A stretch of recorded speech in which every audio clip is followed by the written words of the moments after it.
welcome to Basketball Talk Pro. Well, today our subject is one that I usually get to quite a bit because I think it's an important part of being a coach, and that is that you're ready to coach. I call it coach yourself first, but we all have to do that. Whether you're a first-year coach or like me, a 50-some-year-old coach, because we're never quite sure of everything we say. My note to myself is to tell you this: speak truth. Always speak truth. Don't tell your players something that could be untruth even, or you know it's untruth. Don't give your players that information, but also know what you're talking about. And I say this with a great urgency because I don't think it's fair, and it's even professional, to give advice to players as a coach, because they listen to you, that's wrong, or unclear, or more for yourself than for the players. Speak to the players as if you are speaking to the players, not what's in your mind going around about yourself. Do I look good? Do I say the right things? Will they think I'm smart? Get rid of all of those and speak with truth to your players. Tell them exactly what it is all talking about. And you have to decide whether you know or you don't know. If you don't know, please don't use it. Don't talk about it. Don't come to them with something that is half done. It's got to be all or nothing. And so be very careful about that. I really get shudders thinking of some of the things I've heard coaches tell players. Just terribly untrue and of no help, and more for their own self-gratification than for the player.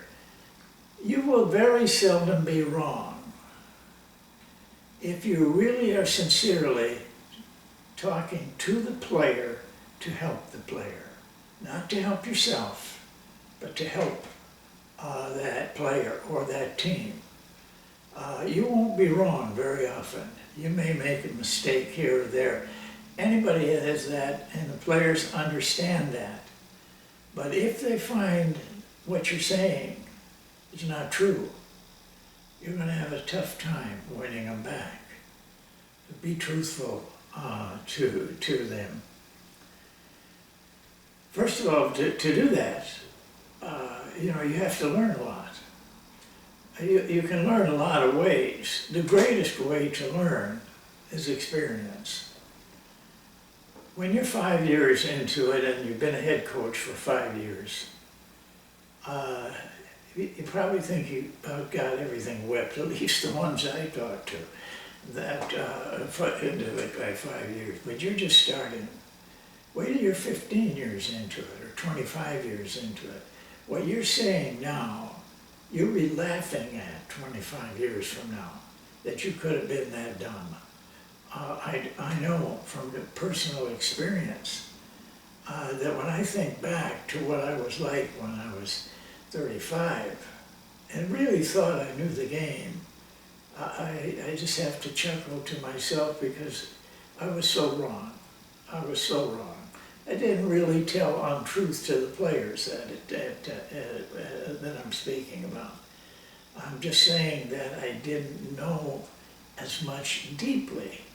I knew how to run a drill or run an offense, but the depth of what you need to know to really be be able to get it across to your players and prove yourself and improve your team. There's a number of ways you learn in coaching, and I'm going to give them to you. One is books. Read books. Read books about basketball, but also read books about other people that have succeeded in other fields. For example, Warren Buffett. You may not know who he is if you don't follow the financial end of it. I don't either. But I did read a book some time ago, long time ago, about Warren Buffett, the richest man in the world at the time.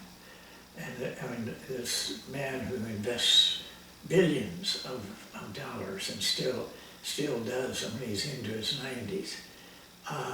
But he had some terrific things to say. You learn from people like that. Abraham Lincoln. I could make a list for you of people that will teach you things not about basketball, but around basketball, about being what you do in your life. And if you're doing things right in your life, you're probably going to do things right on the floor as well. Videos is something that really is just lately. When I was growing up and coaching, there wasn't such a thing. Books we had, but videos we did not. And they are a big gain because there's some things you can do with videos like this one that we weren't able to do. Like you can make a video yourself of something to give to your players or an individual player and help them to learn. Classes. I made up my mind with Basketball Talk Pro, I'm going to use more classwork. The reason I say that is that with Zoom, we can now have give and take. In other words, we can lecture, show players or the other coaches or whoever we're talking to information, but you have a chance to speak. The people that are listening have a chance to ask questions, and I think Zoom is very, very powerful. We used some things close to that, but now it's just got everything beat. And so I'm going to do more of that because I found that, well, first of all, I've gotten so much comments from people that were in those classes that I ran, very few of them, very few classes, that have commented to me, written to me, saying, thanking me for what I did for them, that they learned a lot in those classes. And so I'm going to do more of them. Now, those classes, though, are going to take some type of compensation. And the guys I'm talking about that did this 4 or 5 years ago, they paid too. Not a lot, but we have a lot more expenses connected with it. The last thing I'm going to mention to you, though, is the most important. When I grew up, I really didn't have any help. I mean, I was never in a position. I grew up in a little town. I didn't know anybody. As I started to go into college and things like that, I didn't have anybody that I could turn to. So I turned to myself. I just said, I'm going to train myself. I didn't really say it like that. I just made up my mind. I was not going to let the fact I didn't have contacts, I didn't play for a great coach or whatever, was not going to let that stop me. But the one thing that I got the most out of it, and I wouldn't be here today speaking to you if I didn't have it, film work. I didn't have it for a long time. We didn't have films. And then a lot of us were in situations that they couldn't afford films. And then it went into the part where we really needed films of the whole game. And the films were so expensive at that time. We had to, cut and do those things. But I persisted. What I have learned from film work is basically the most of my education. Watching those films, but always watching it with a paper and pencil and getting information, such as take the OER, DER, which I've showed most of you, doing that, not explaining it, but actually doing that, sitting down with a pencil and a chart and keeping track of things. You see things that you never saw before, and you will learn by osmosis so much more. I recommend film work. If you recall, I did do a video, and I still would say the same thing to you now. Every week, read one good book, not a novel, but one really good book, such as a biography of, say, Abraham Lincoln or Buffett or Phil Jackson or those kind of people. And the second thing was, actually the first thing was do film work at least once every week. And the third one was to talk to somebody who knows more than you do every week. That is called a mentor. And I have that down to speak to you next. But I'm going to do a video very shortly about measurement. The words nowadays are statistics and analyzation. But truthfully, it's really math, but it's measuring your position. It's measuring what is good and what is bad.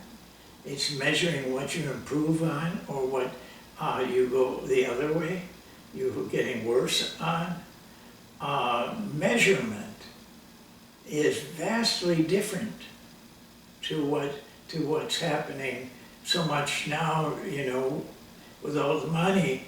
Every team's got maybe a couple of those guys that are analyzing, different things. I had a guy tell me the other day that he was a football coach and he was trying to get some information. He looked on statistical information, measurement, and the NFL team he looked on had 39 guys in the field of analyzation, statistical analyzation.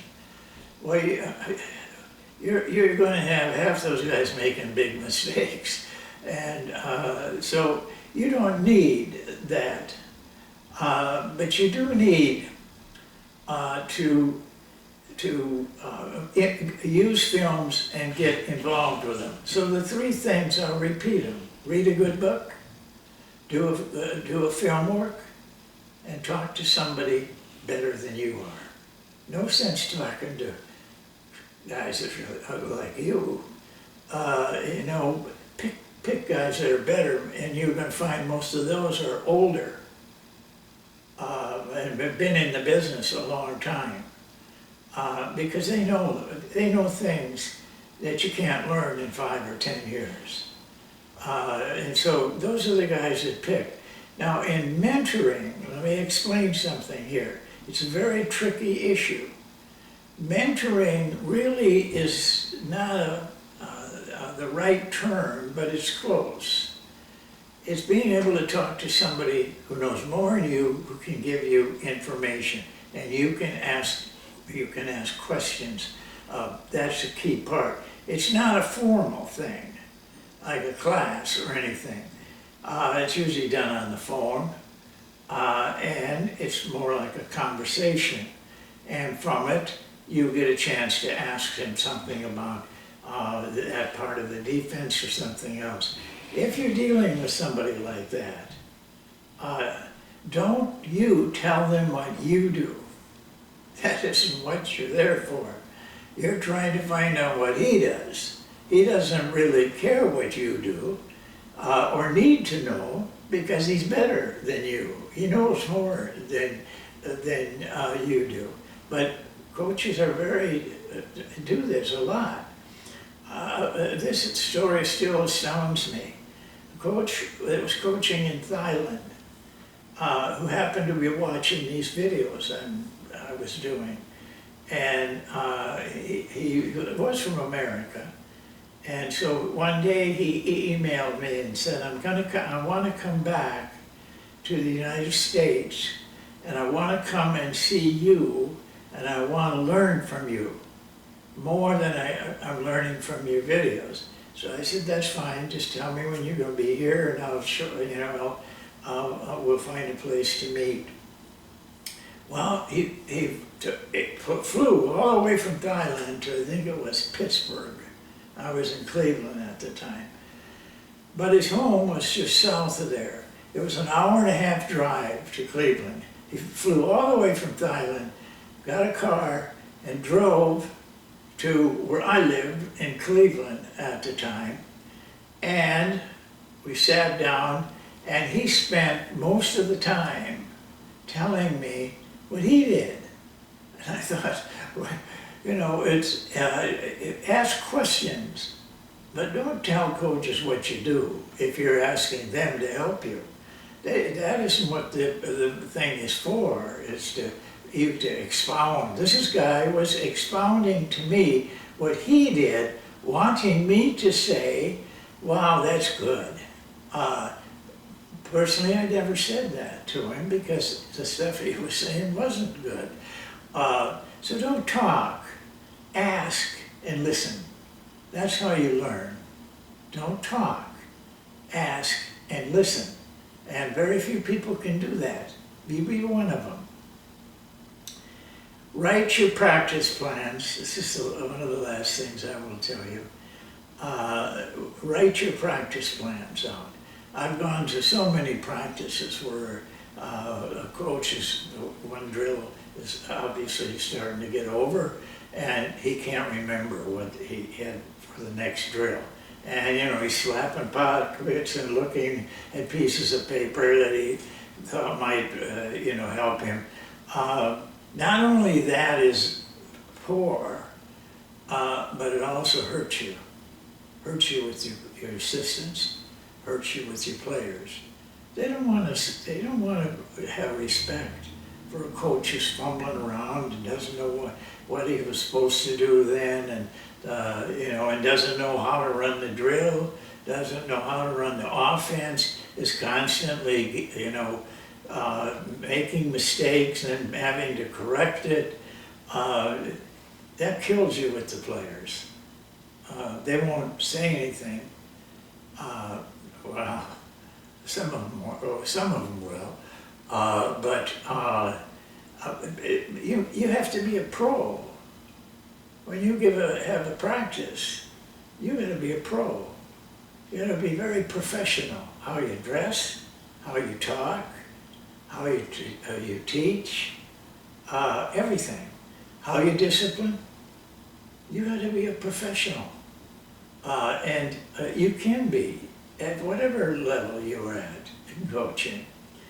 I will tell you the chapter in the book, The Intelligent Coach, is a unique chapter because it goes through a practice. It's a practice I did And I always explain to them, I'm not saying I'm doing a better job of running this practice than other people aren't. But just take it for what it's worth. This is what a good practice is. And it's word for word in that section. I really had a hard time deciding if I should do it or not. Because I was afraid it would look like I was saying this is a style better than somebody else. Everybody's style is not the same, but the points I was trying to make of what the players need to know and how they were to find it out and that get those points across are right in that book. All you got to do is go to that section and read it. Pretty long. I go through every drill. Not what I am writing down. I go through everything in that book as what is going on in my mind at the time I'm talking to the players.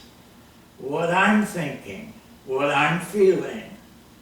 It's difficult to write that. It took me a long, long time, and to still be as honest as I could.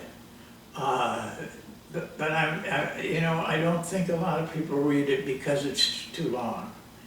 But you'll go through a real practice, a practice that I had done before. It's the first practice of the season, and I always have the same practice. First practice of the season, you could wake me up at 3 o'clock in the morning, I could go out and run that practice without even looking at a note. So I wish you'd go to that, and you get an idea of how to prepare, and then how to handle things in practice. Because I make up some things, like a player questions me, or something else, or a player is talking when I'm talking. I made some of those up, though they happen in practice, so that I could give you the information on what to do with it. Anything I can tell you is in that section of how to run a practice. Well, thank you for listening. Coach yourself. You're the first person you want to coach. Get prepared. Do the work. Prepare yourself personally and coaching-wise. What you are personally has a big factor in coaching. You will be, as a coach, what you are as a person. We'll see you next time, and thanks again for watching.